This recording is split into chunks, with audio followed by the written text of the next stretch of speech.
Everyone. I hope my voice is clear right now. So nice to see you all in the morning. Fresh, ready for another 21-day program, which is called the Self-Transformation, conducted by Pyramid Valley International. We are glad many of you have already been part of Pyramid Valley's previous online sessions. And we will be meditating together for the next 21 days. A small introduction about Pyramid Valley. Pyramid Valley is located at Bangalore. It is the international headquarters of Pyramid Spiritual Societies movement, which was started by Brahmarshi Patriji 40 years ago. Now, this has been the central nucleus where thousands of meditators do come down here and meditate in this energetic campus. Thus, Pyramid Valley has been a spiritual spot where people come down, relax themselves, regenerate themselves. And we've been conducting a lot of online and residential programs at Pyramid Valley. So you guys, if you have time, especially in this month, we are having 3 different residential programs, like every weekend. It is a Saturday, Sunday, different programs. So the 12th and 13th, we are having Quantum Creation by Pradeep. And the next weekend would be Science of Happiness by Ananti Vijay. And the last weekend would be about the Tarot Card Wisdom by Purnima Rajan. And this is the online workshop of this month, which is happening from Pyramid Valley in the morning. And in the nights, we are having meditation for beginners. And I see a few of the members who have also joined from that program too. So that meditation has been happening in the night, 9 p.m. to 10 p.m. So this is the small introduction about Pyramid Valley, and we will be knowing about the beautiful, energetic, the new Shambhala campus in the forthcoming days too. So we will begin today's meditation. Let me just explain the process of meditation once. This is called Ana-Pana-Sati, which was taught by Buddha 2,600 years ago. And now it has been clubbed with the pyramid energy through our wonderful guru, great master, Brahmarshi Pitamaha Patriji. So the main motive of PSSM is about the spread of breath meditation, adopting vegetarianism, study of spiritual science, and utilizing the pyramid energy. As part of that, we will be practicing this Ana-Pana-Sati, which is breath mindfulness meditation in these 21 days. So what is Ana-Pana-Sati? Ana means in breath, Apana means out breath, and Sati means being with that. In a simpler terms to understand, just being with our own breath. And that is how we will be meditating. Our breath is our guru. So there is no requirement of chanting any mantra, nor visualizing any God form. We will be just observing our normal, natural breathing process. There is no any requirement of forceful breath. Nothing. And no requirement of holding the breath. Just simple, soft breath. Because whatever the task we do, now we are listening, I'm talking, the breath is always with us. In this meditation, we will be spending with our breath. So what is the connection is, when we are with the breath, the mind becomes empty. That is the connectivity. When the mind becomes empty, the inflow of cosmic energy happens. Now it's time. Let us listen from the wonderful master, meditation coach, Pradeep Vijay. Many of you would have attended a previous program, Self Transformation 1, and a small introduction about him. Pradeep Vijay had his quest for the truth and the eternal happiness. So he got into the meditation in the year 2008, and he was practicing it intensely for the full time for 3 years under the guidance of Brahmarshi Pitamaha Patriji. Through that, he found his answers for his questions about the life, life after death, and the purpose of life on this earth. In the beginning of 2011, he started teaching meditation and spiritual science. He is very known for bringing humor, deep insights, and realizations to his teachings. He is also the custodian of a very special 144 facet divine crystal, which was gifted to him through the Galactic Council. We will also be experiencing the crystal meditation in our 21-day sessions. And his main mission is to teach meditation and spiritual science to all the seekers all over the world. And many have experiences in his sessions, a lot of transformations, understanding their self through the wisdom and also with the help of the crystal energy. I request Pradeep Ji to give us a brief about this 21-day session and also his message for this first day. Thank you. Thank you, Shalini. Namaste to everyone. It's beautiful and wonderful to gather this morning, and we are going to gather every day in the morning for the next 21 days to take this self-transformation season 2.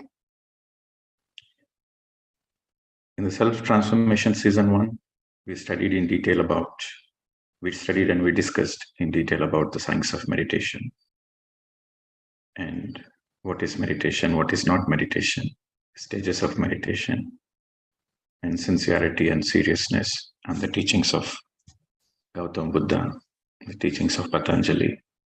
So we studied various masters teaching about the enlightenment process.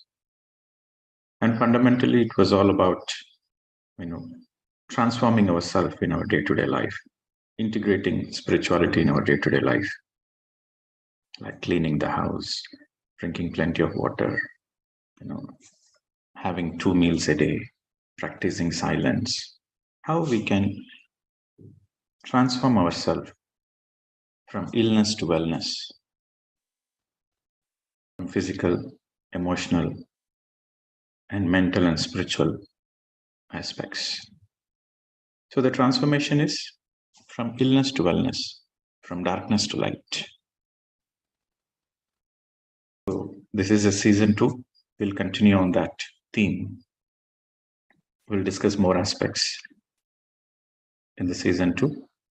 And also in this season, we'll continue the same format where we consciously work on ourselves. So the guidelines will be the same as the season 1.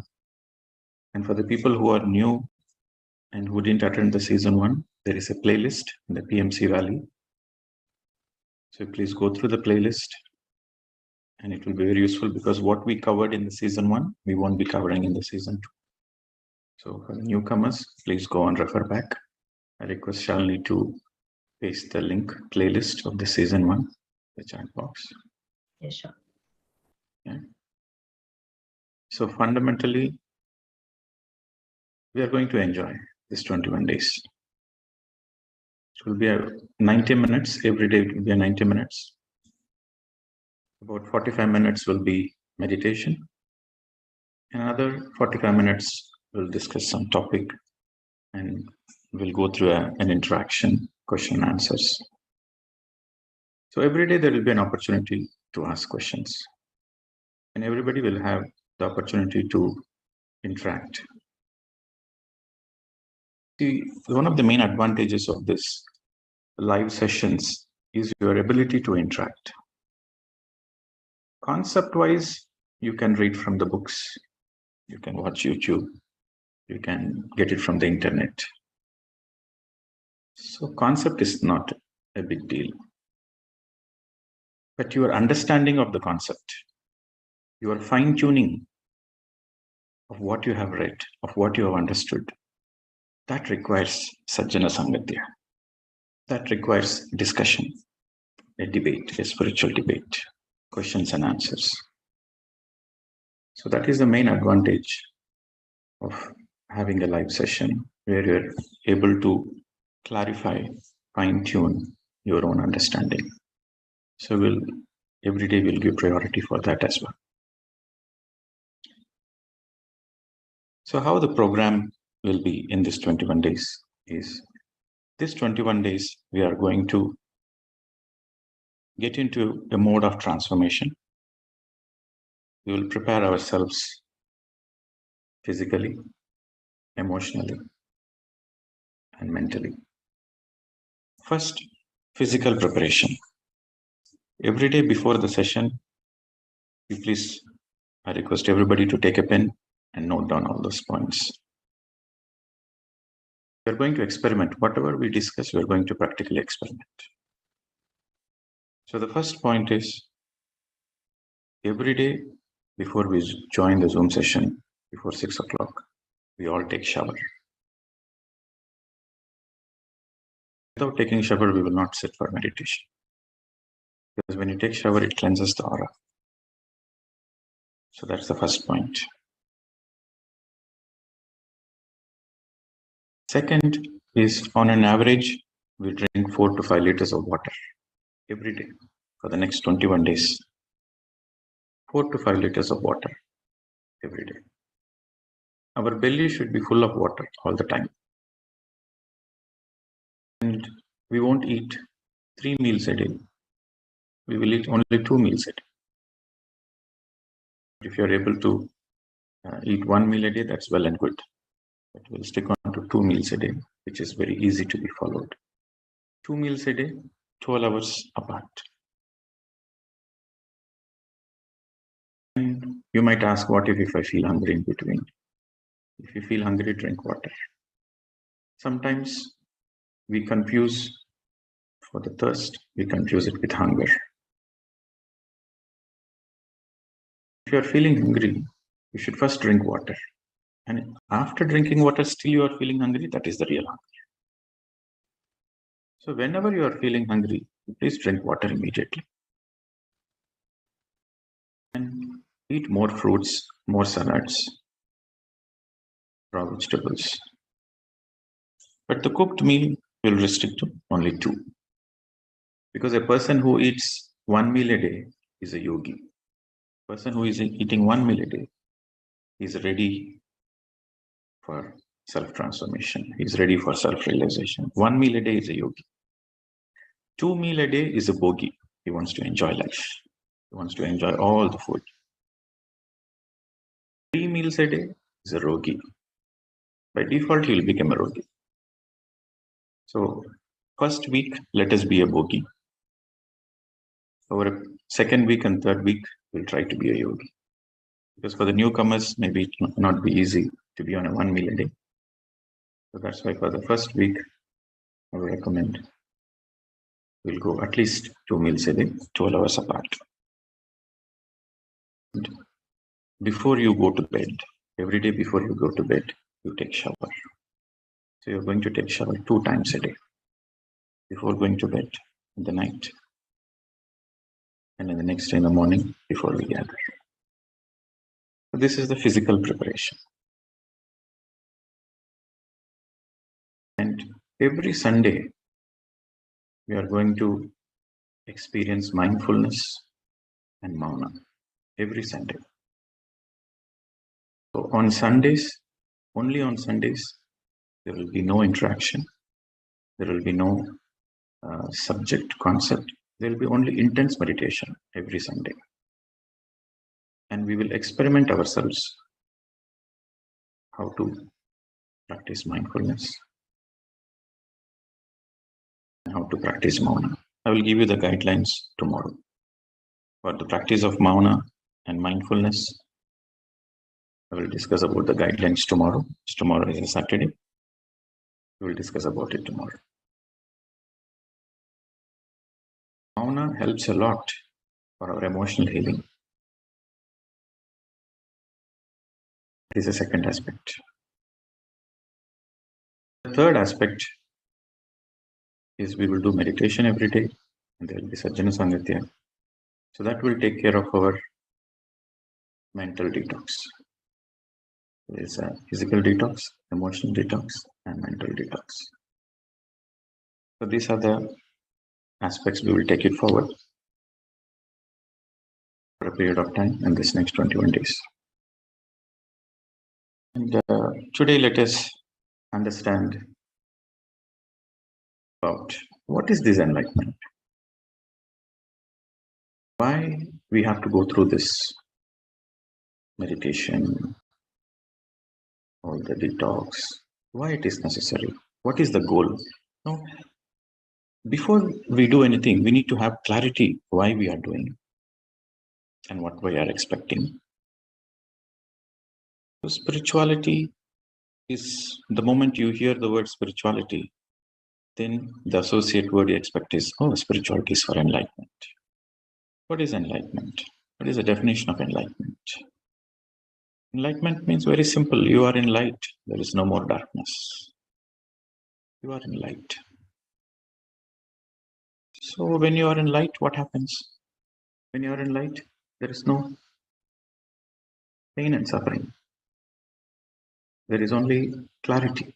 There is only happiness. Only when we don't have clarity, we suffer. We suffer because of the lack of clarity. Lack of clarity is nothing but darkness.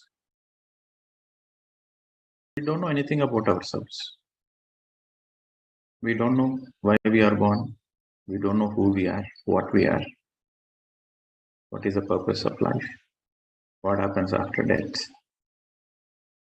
We don't understand many things. There is a lot of darkness, and that leads to suffering. So the more we have clarity, the more we have light, there is no suffering. We are enlightened. And is enlightenment a journey, or is it one point where one day we become enlightened and that's it? After that, nothing more to worry. Many people think enlightenment is just a moment where you become enlightened, you meditate, you become enlightened, and that's it, finished. Mukti, moksha, game over. We don't need to come back to earth. Finished. No, it's not like that. Enlightenment is a spectrum. It's a journey.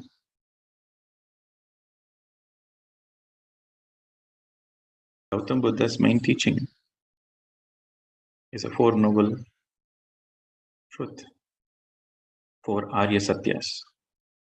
The first is, he discovered there is suffering everywhere. Because the humanity is in darkness, the humanity is in ignorance. The suffering is bound to be there. So that is the first noble truth. Suffering is there everywhere. And the second truth is the suffering is because of Krishna. Krishna means greed. Krishna means greed. Excessive, uncontrollable desires. Greed. That is the second noble truth. Suffering is because of Krishna. And the third noble truth, the greed is because of avidya. Avidya means ignorance, lack of proper understanding of life. That is the third noble truth. Avidya, ignorance. And the fourth noble truth is, if you want to come out of the ignorance, then you have to follow the Ashtanga mark. The path, he has given the path to come out of the ignorance, to come out of avidya. This is the greatest teaching of Gautam Buddha. And we have discussed in detail in the season 1. Let us understand more about enlightenment today. Let me share my screen.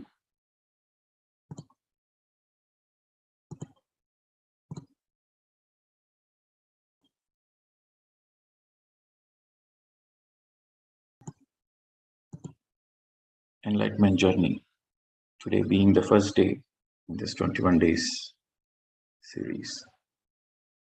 We are going to have the right foundation, right footing, the right understanding to help ourselves.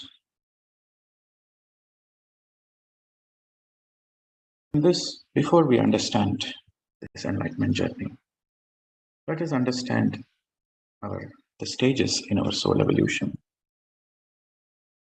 Like we have the age of the body, we also have the age of the soul.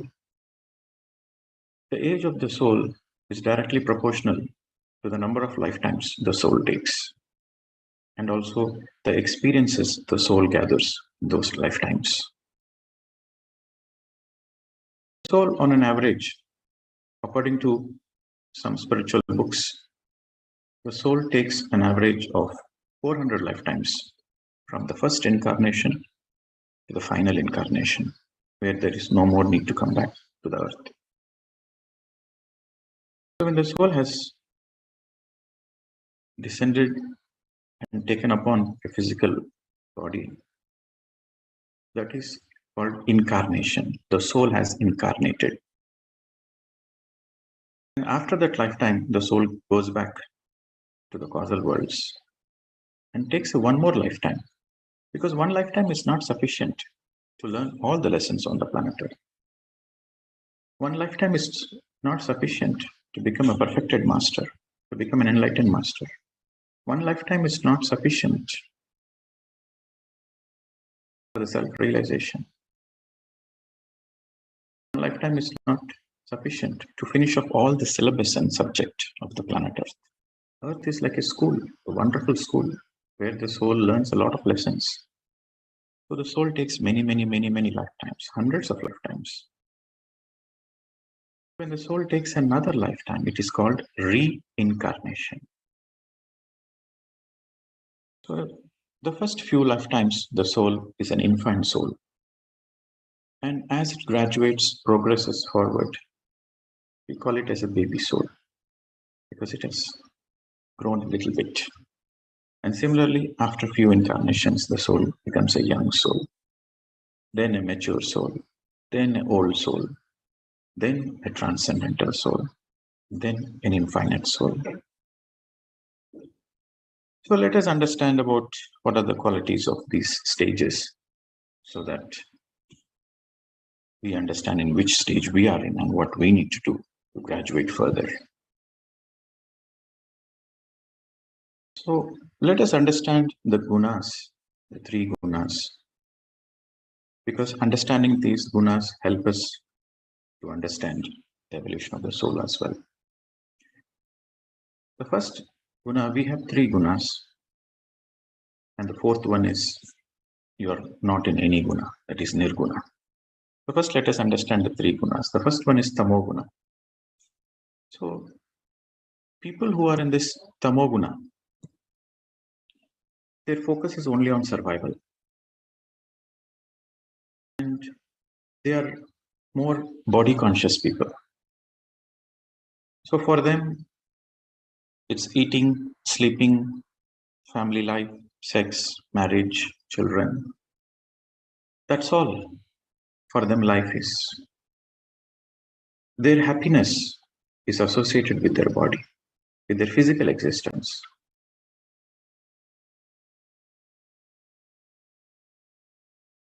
Materialistic comforts make them happy. This is tamoguna people. Basically, they are very lethargic, a bit lazy. Their very general attitude is they are lazy and lethargic. This is Tamoguna. The next is Rajoguna. Rajoguna people, they are evolved than the Tamoguna people. Rajoguna, they're always on one up. They always want to be better than their neighbors. The one up consciousness. If the neighbor has one car, they want two cars. They always are in the comparison mode. They want to be better than others. And they are into name, fame, recognition, dominance, superiority, power, control, authority. So these people, they are more mind dominated. Rajoguna people, they are mind dominated. They use their mental capabilities, they use their mind for their happiness. And Sattvika Guna people, they are evolved than the Rajoguna people. So they have learned that whatever the name and the fame and whatever they get in their life is temporary. So along with name and fame, being dominant, being authoritative, have to do certain things to be in the dominant position, so which they feel is enough. No, I want to be peaceful. I just want to live a happy life. I don't want suffering in life.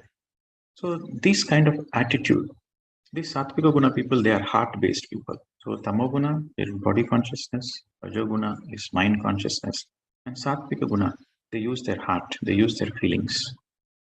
I don't want to hurt anybody. No, I want to be a good person. So this is the attitude of Sattvika Guna people.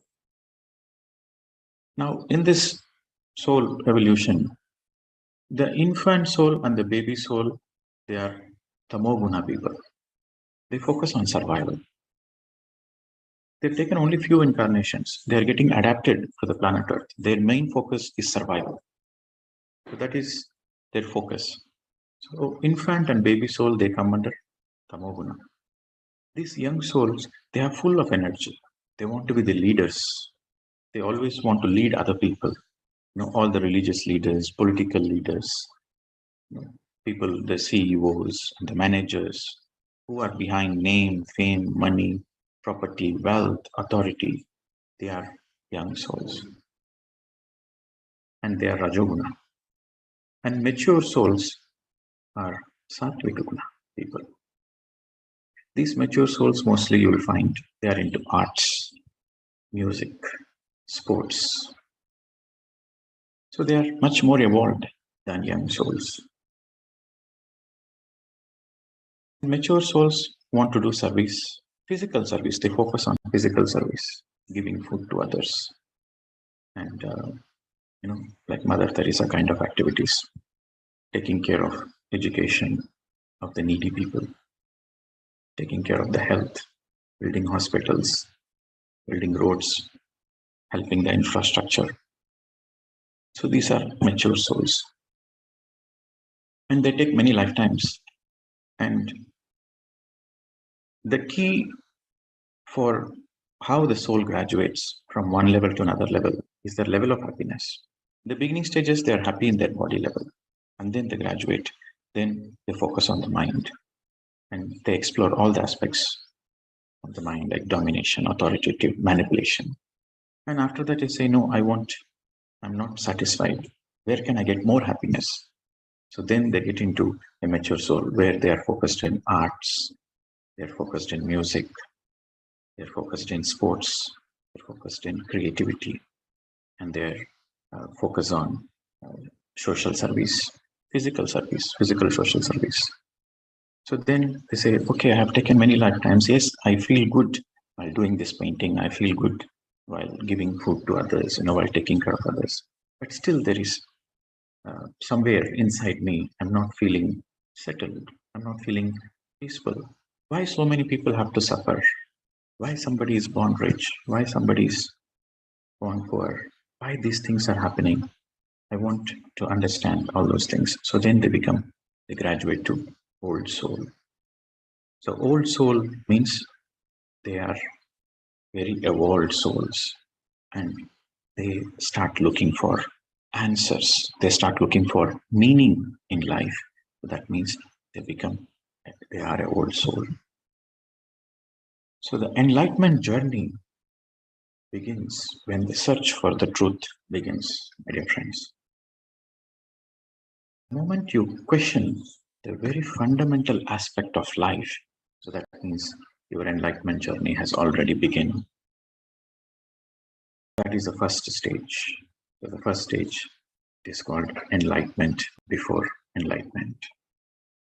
So after you come across all the tamoguna, rajoguna, sattvika guna, then your real journey starts. Your journey into yoga begins. Your enlightenment journey begins. So that is the first stage, enlightenment before enlightenment. The very quest to know, to understand the truth happens. And in this stage, the person will gather a lot of information, will read a lot of books, will go to pillar and post to many gurus, many workshops. They will attend many workshops. They want to know. So they want to understand the truth using their logical, mental capabilities. Then finally they realize that enlightenment is not something to be realized. Enlightenment is not something to be understood, but it is something to be realized. So then they start meditating. So that is the end of the old soul. But then they start meditating. Then they experience enlightenment. They realize enlightenment. They realize that they are pure consciousness. The journey doesn't start there. The journey doesn't end there. The journey begins. The enlightenment journey continues. The real journey starts after enlightenment. There is enlightenment after enlightenment. So we take many births in this enlightenment process. It's not one lifetime. It's many lifetimes to perfect our enlightenment, to fine-tune our enlightenment. We take many lifetimes. That is enlightenment after enlightenment. So in the enlightenment before enlightenment stage, the inquiry, the self-inquiry begins. Who am I? What am I? What is the ultimate truth? Why a person has to be born if he is going to die? Why there is so much of suffering on the planet Earth? Why there is so much of inequality? Why? So the question why begins in this. And it might take many lifetimes. So people might take many lifetimes in this journey. In the beginning stages, they are interested in philosophy.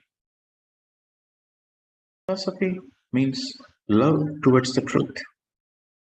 Your curiosity, your natural attraction towards the truth. So that is the beginning stages. You don't practice truth, but you like to listen to truth. Because through the listening, you want to understand. That is nothing but philosophy. Philosophy is love towards the truth, that you are not in the truth. So this is the first stage. And after taking many lifetimes in this, reading books, going to many ashrams, going to many gurus, going to many workshops, they keep listening, they keep listening, they keep listening. And finally, they become fed up. They say, I understand many things. Theoretically, I understand many things. But practically, I'm not happy in my life. I'm still suffering in my life. So there is a lot of frustration. Frustration is because theoretically they know the truth, but they never experience the truth. So out of this frustration, they say, enough is enough. I don't want anything. I just want to experience the truth. So when they get to that stage, they drop everything and they practice. Their only focus is not to listen to the truth. Their focus is experience the truth. Then the actual enlightenment happens. So Gautama Buddha, he went from pillar to post. He left his palace. When Gautama Buddha saw suffering, he left his palace in search of the truth. So that is the first stage. For 5 years, for 5.5 years, he went from pillar to post, from gurus to gurus, practiced every single thing, whatever the guru said. So that is the first stage, enlightenment before enlightenment. Then finally, he left everything and he sat under a tree. And then he discovered Ana-Pana-Sati meditation. So that is the actual enlightenment, where he is no more interested in any search. Then he experienced enlightenment.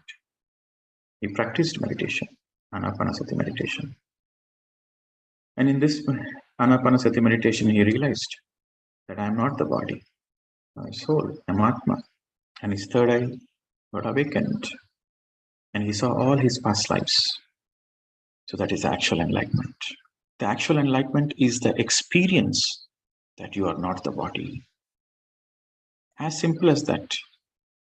Your own experience that you are not the body, you are not the mind, you are pure consciousness, that is enlightenment.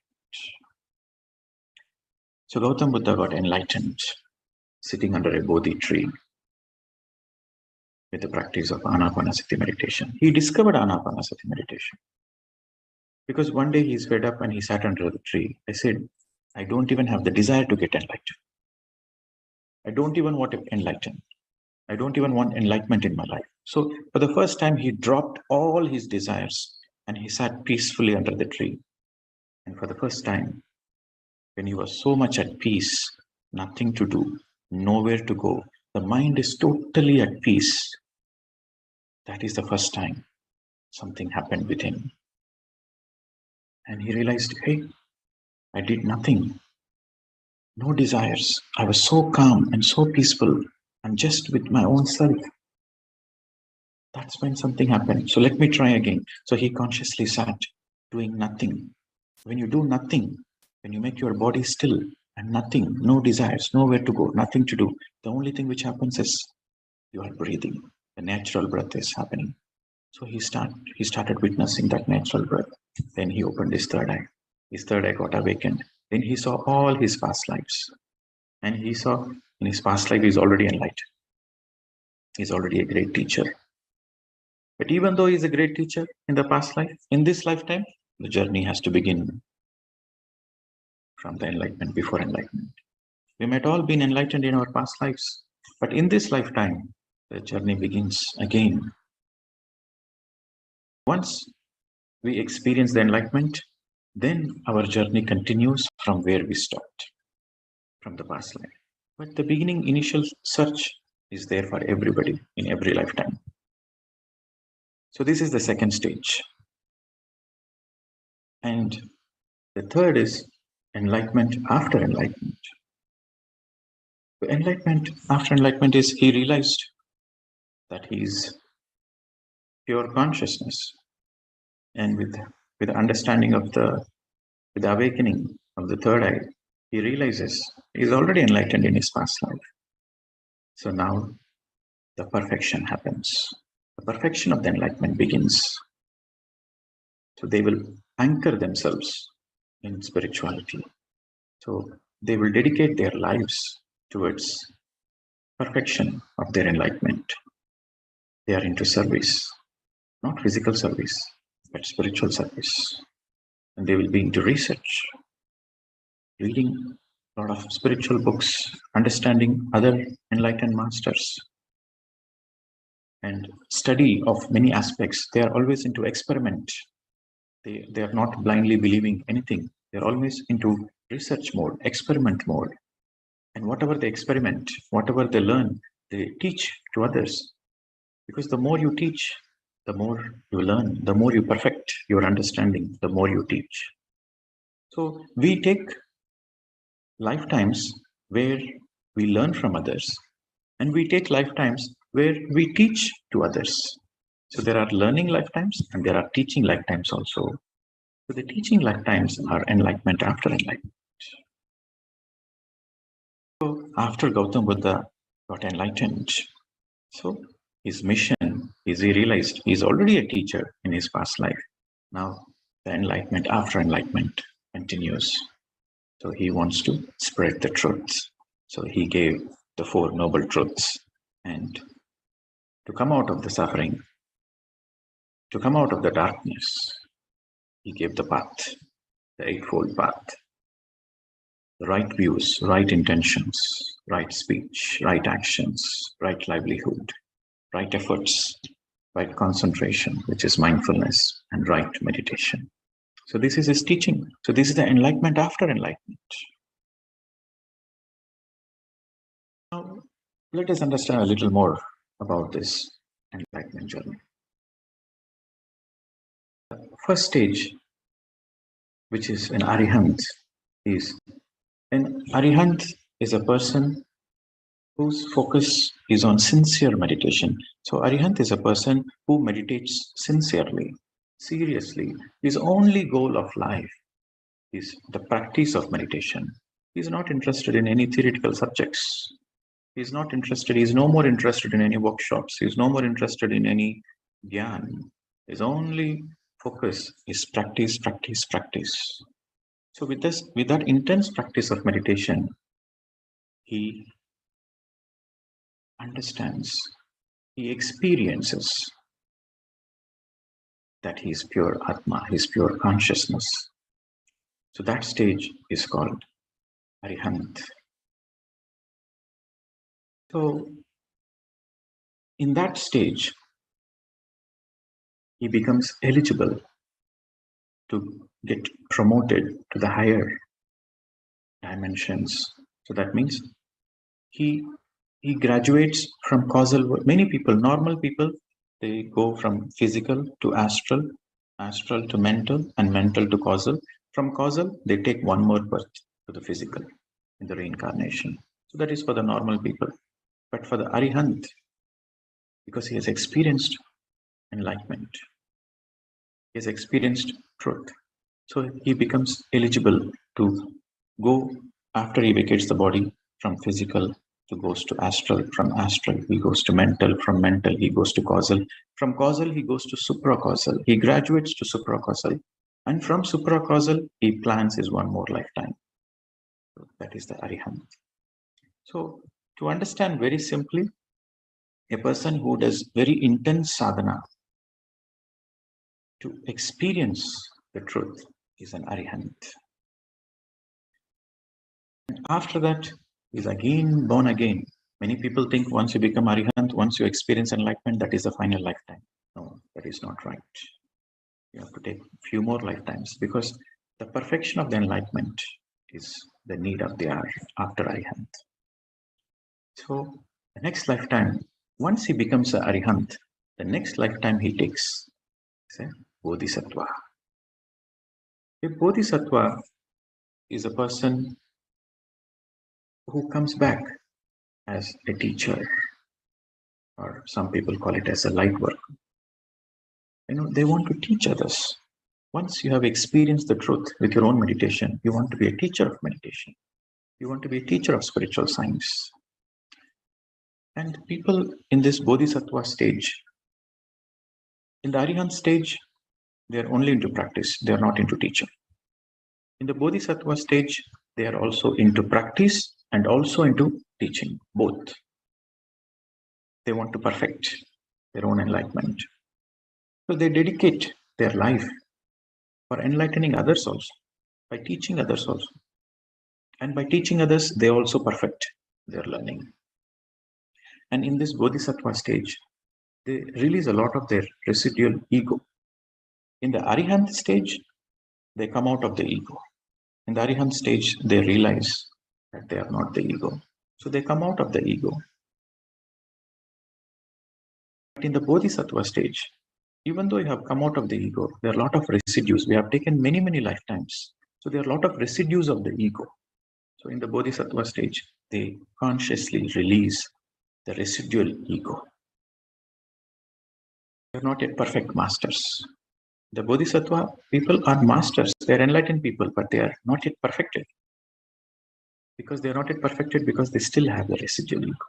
So they consciously let go of the residual ego. And these people, they become a great inspiration for others. Because they start living the truth. They not only speak the truth, they live the truth. Whatever the truth they know, they live it. So they become a great inspiration for others. So they become an inspiration. Oh, if he can do it, we can also do it. So he will radiate that inspiration energy around. So that is the Bodhisattva stage. So here in this Bodhisattva stage, you take many, many lifetimes. So this is enlightenment after enlightenment journey. And the very final lifetimes is a Buddha stage. So in our soul evolution, let me go back to the slides. So in our soul evolution, the end of the old soul starts seeking the truth. Once you graduate to the old soul, you start seeking the truth. And towards the end of the old soul, you do a lot of meditation and you become Arihant. And once you become Arihant, that means you have transcended to the supracausal worlds. So then you are called a transcendental soul. The transcendental soul is nothing but a Bodhisattva stage. So in the Bodhisattva stage, you take many lifetimes. You come as a teacher. Again and again, you are a teacher and again you are a student simultaneously. So that is a transcendental soul. Then finally, the very final lifetimes, you become a Buddha, become a Christ consciousness, you become a Buddha consciousness, you become an infinite soul. But then there is no need to come back to the earth because you have become an infinite consciousness. You become a co-creator. So this is the infinite soul. So that is the final stages of enlightenment after enlightenment. They are fully enlightened beings. They are perfect masters. Example are a Mahavir, a Gautama Buddha, a Jesus Christ. These are the examples of the final lifetimes, a perfect Buddhahood. Now, you might ask the question, okay, now we are in this 21 days self-transformation program. We are all in different stages. Of course, our enlightenment journey has begun. We have to understand that we are all old souls. We are all at least old souls. Some are in the Arihant stage, some are in the Bodhisattva stage.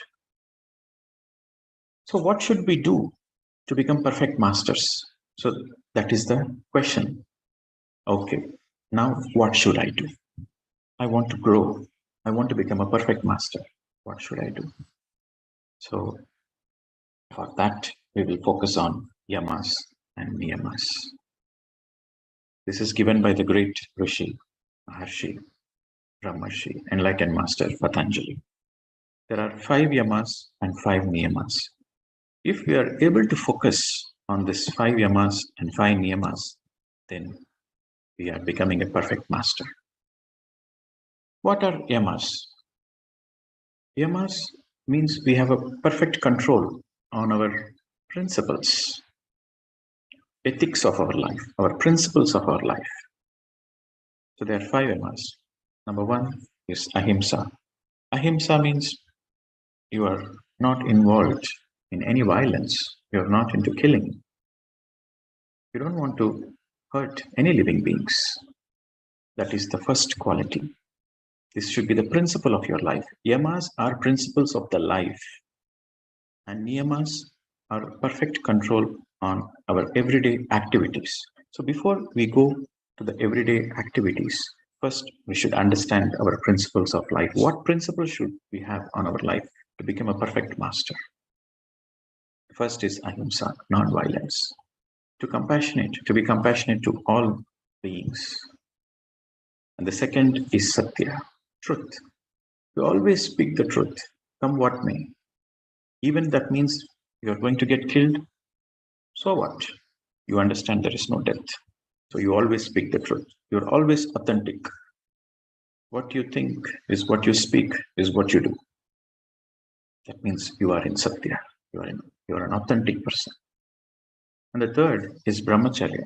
Brahmacharya means you are always in the soul consciousness, not in the body consciousness.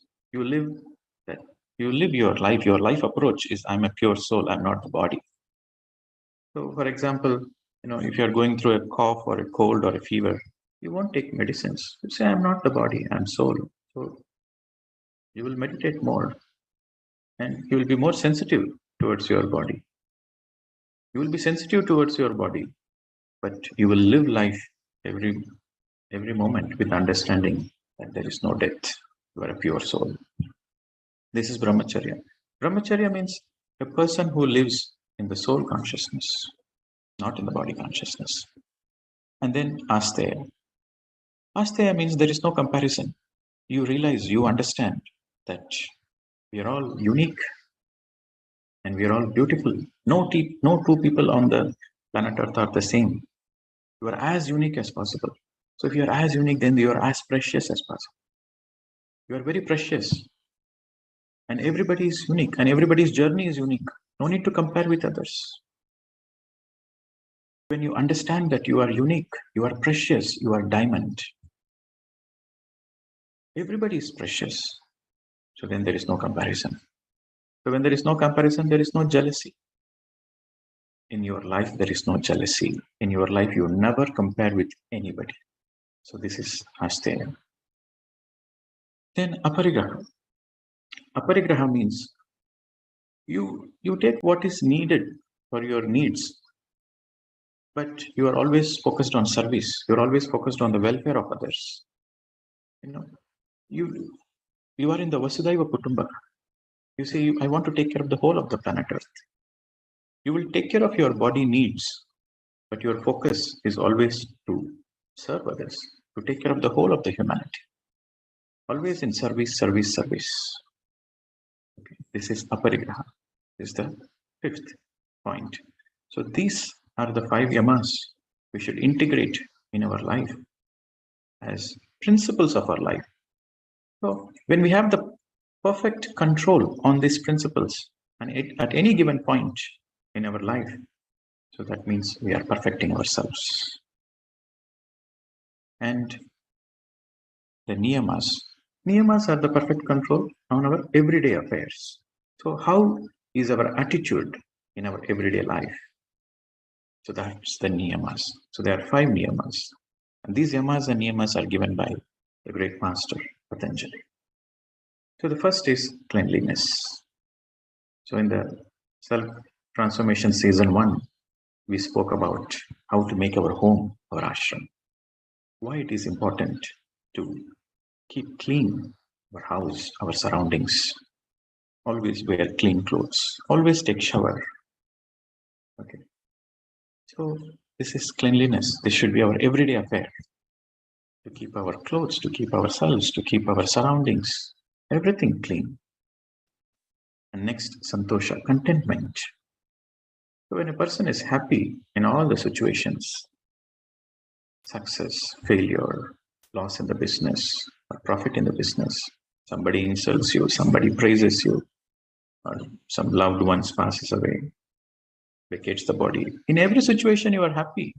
When somebody passes away, you understand there is no death, so you will never be sad. You say, okay, he has gone back to the higher worlds. So there is no dukkha. In our everyday affair, there is no dukkha. In any given situation, you're always happy. You are contented. You are contented with what you have. You are not ambitious. I want to manifest that. I want to manifest this. I want to be the manager. I want to be the CEO. You are not agitated. You are contented. So only with contentment comes happiness. You are happy in all situations. That should be our everyday approach. Then tapaha. Tapaha means self-discipline.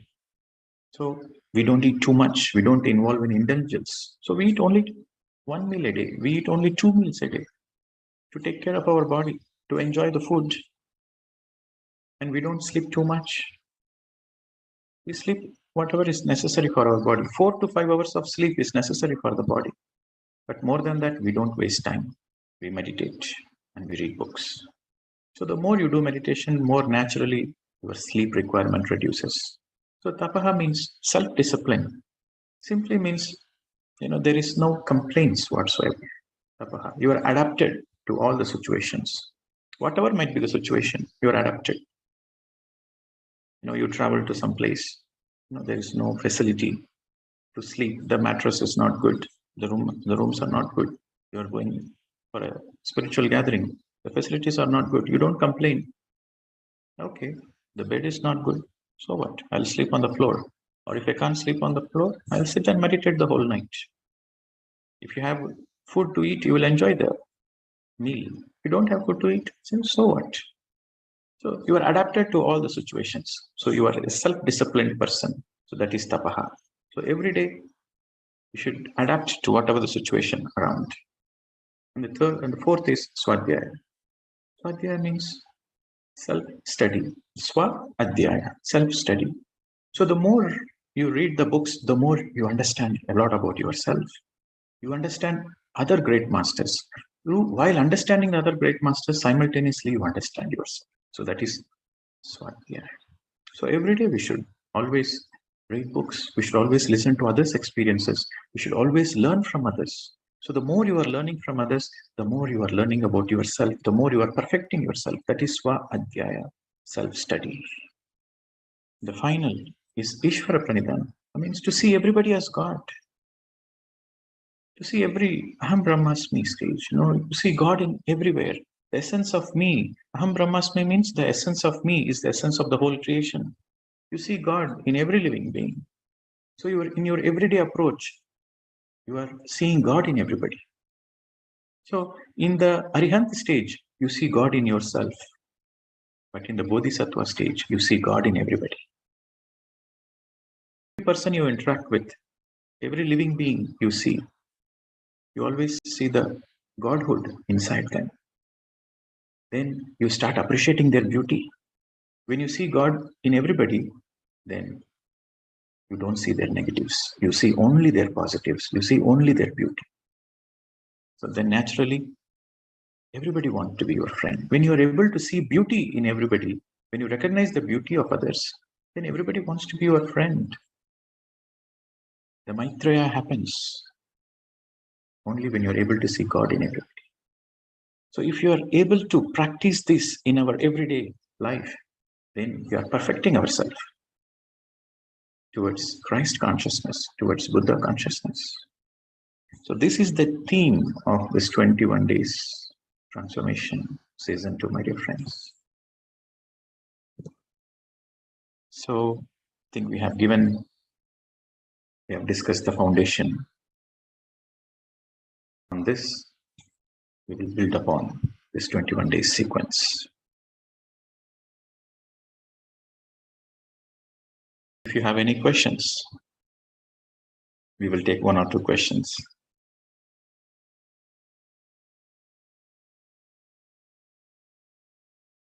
Please raise your hand if you have any questions or if you want to discuss anything. I know after going through this enlightenment journey, you feel like you don't want to open the mouth. You feel like little stunned.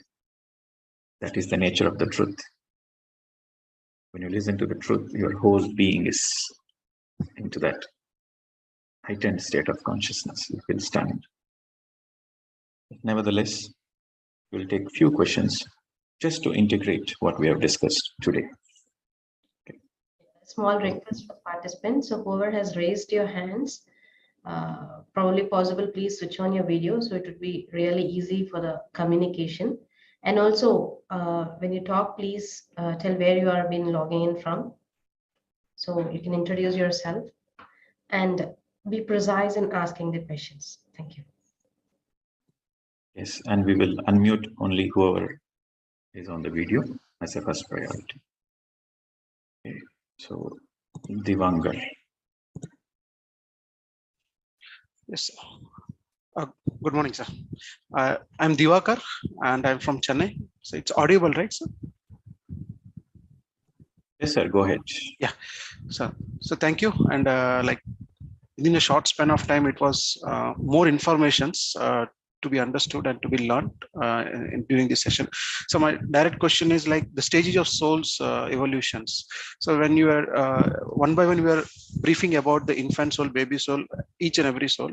I was able to compare myself in all the, like I have been there in all the souls actually. So how to identify, sir, whether from like my current situation, which soul I belong, or like what are the gunas I am like. I can see all the three gunas into my day-to-day things actually.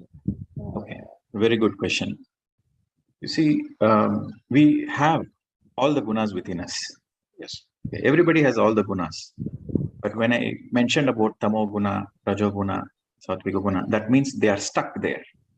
So that means that is their predominant quality. You know, but if you are not stuck there, you are not in that, you are not stuck in that guna. So for example, we all have the survival instincts. You know, we all want to take care of our body. We all want mental pleasures. You know, we all want to take care of the family. We all want a certain recognition. But what is your priority in life? That determines your stage.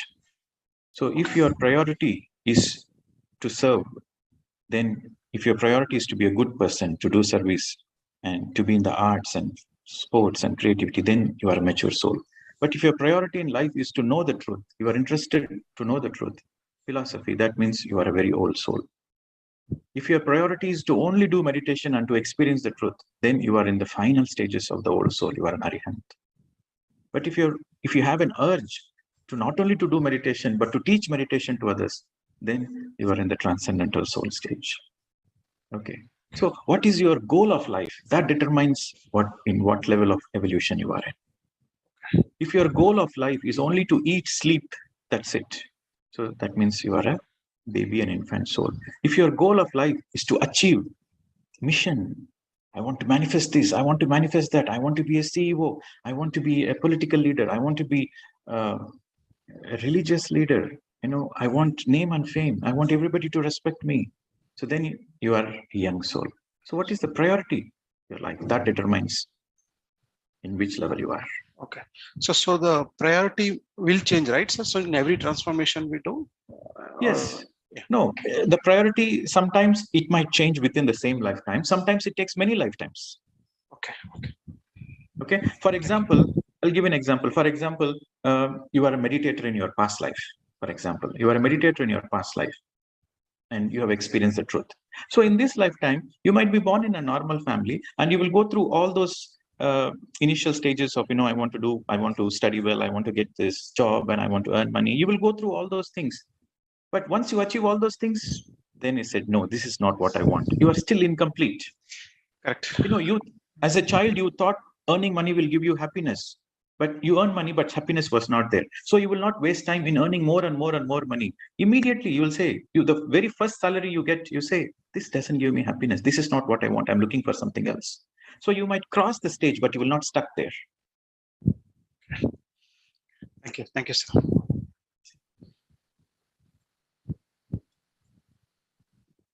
Next.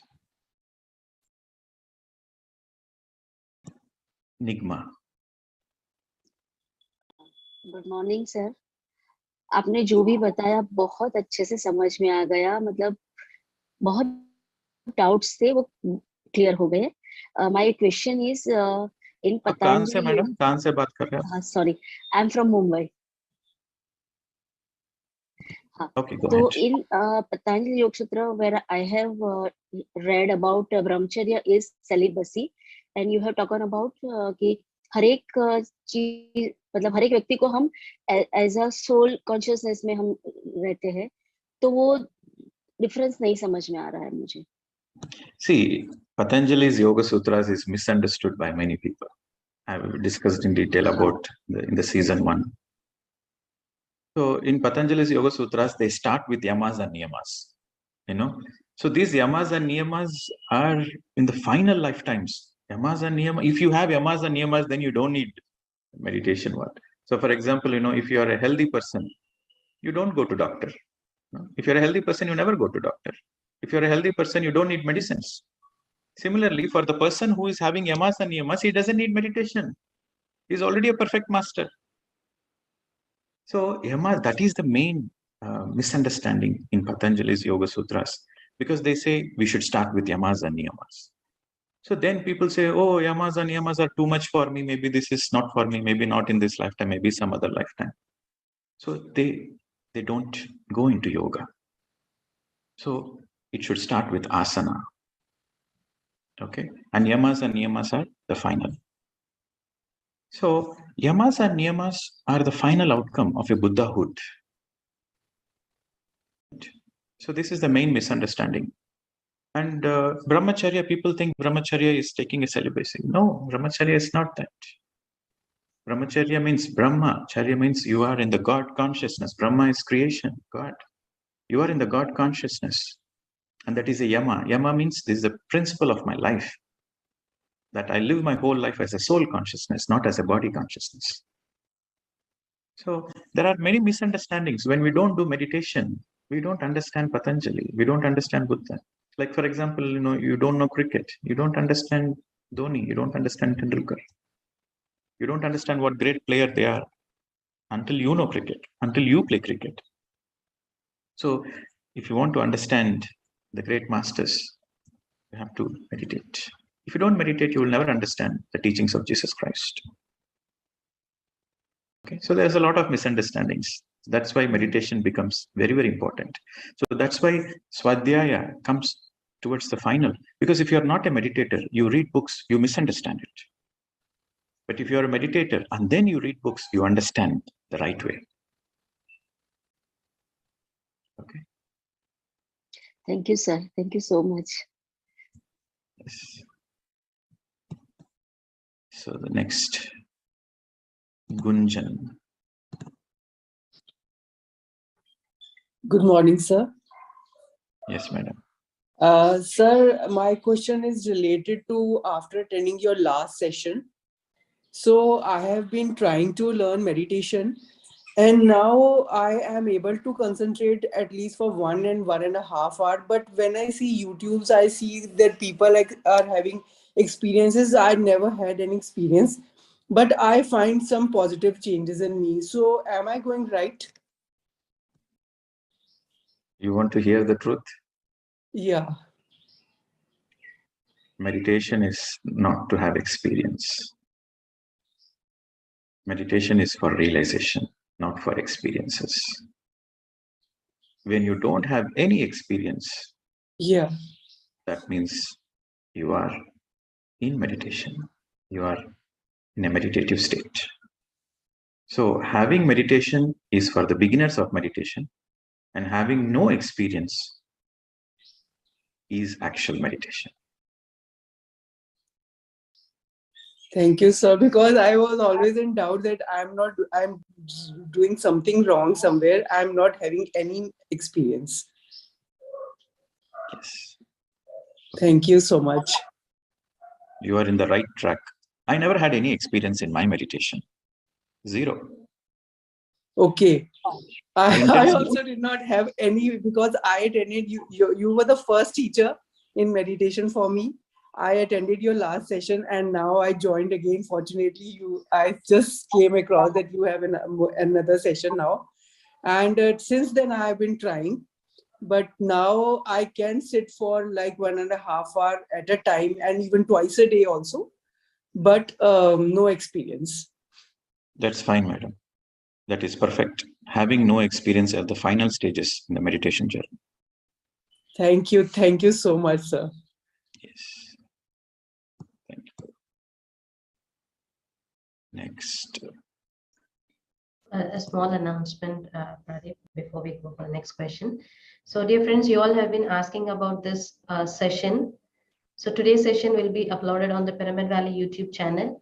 And I have also posted the season 1's playlist in the chat above. So you can also search it in the Pyramid Valley YouTube channel, the 21-day self-transformation season 1. All the videos are available in a particular single playlist. And probably when you have registered for this program on the Pyramid Valley website also, we have given the link. So you can please go through, because most of the basic topics are already been covered in it. So it would be really helpful if you can go through those parallelly. So there was a question, and it is not a must. It is not like going from one level to the other. It is like not like a syllabus, but it would be really helpful if you can go through those videos once, so that the basic doubts and few the clarifications and the foundation topics have been covered in the season 1. So it will be helpful for us to continue in this season 2 easily. And I've also posted a Telegram link into the chat box. So if you want to ask some questions, or if you want to share your transformation experiences on the group, so you are always welcome. So we will get back to everyone in that group. So this is also posted in your chat box. So I'll post it again for the requirements. Yes, so we will take another last question and close the session for today. Yes, so we stick on to the time, and today we have exceeded a little bit time, so that's fine. But people who have raised their hands, don't be disappointed, because tomorrow we will address all the things.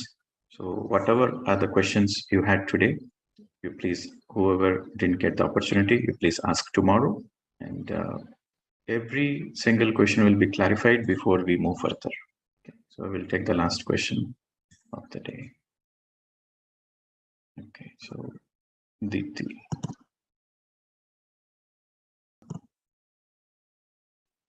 Good morning, sir.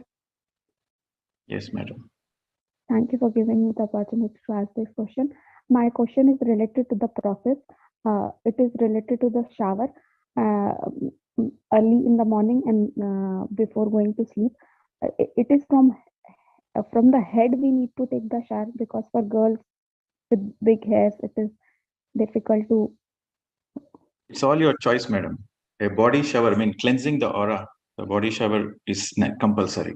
Whether you want to take head shower or not, it is your choice. Okay, but that will not affect the process, right? No. Body shower is a must. So when you take shower, what happens? Your aura is cleansed. You know, in the whole day, we go through a lot of things. You know, we meet so many people, we go out and we do a lot of interaction. So with that energy, you know, you sleep, then your sleep is a little bit disturbed, but you take a shower, then your aura is cleansed. And then you meditate for a few minutes, and then you go to sleep. Then you have a very good sleep. Again, the next day, early in the morning, in the sleep, we visit, our astral body comes out and we visit a lot of astral worlds. You know, sometimes the dreams are nice, sometimes the dreams are not nice. You know, sometimes we get not so pleasant dreams. So when we get up first thing in the morning, you know, you take shower, and then we join the session. So that whenever we take shower, what happens? The aura cleansing happens, and our real original aura radiates back again. So that is the reason we say it is always a good practice. Always a good practice before you sit for meditation. Take a quick shower and then sit for meditation. That helps in your meditation. Okay, thank you, sir. Sir, with lukewarm water is fine. Sorry? Sir, with lukewarm water is fine. The temperature Yes, of the water. that's all your choice. Okay. All your choice. Lukewarm water, cold water, hot water, everything is your choice. Whatever makes you happy. Thank you so much. Thanks a lot, sir. Thank you. Thank you. All right, friends. So as I said again, don't be disappointed, don't be disheartened. Tomorrow, every question will be answered before we go further. And tomorrow we'll discuss more about the silence. We'll discuss how to practice silence and mindfulness. And because mindfulness is very, very important if you want to transform yourself. Your transformation depends a lot on your mindfulness and meditation. So we'll discuss in detail about it tomorrow. Thank you very much. Namaste to everyone. Thank you. Thank you, Pradeep ji. So the first day of this 21-day session, enlightenment journey, especially what is enlightenment before enlightenment, and enlightenment after enlightenment. So it was a wonderful session today. And of course, guys, do meditation again whenever possible in the rest of the time of the day. And we will all meet again tomorrow at 6 a.m. So we will be having meditation, and also the session would be about mindfulness and silence. So a few of the members have asked about the night meditation session. So the details are given on the pyramidvalley.org website. So in the programs, you will have a session called Mindfulness for Beginners. So in that, you can get the link. Through that, you can join for the night meditation sessions. Thank you, everyone.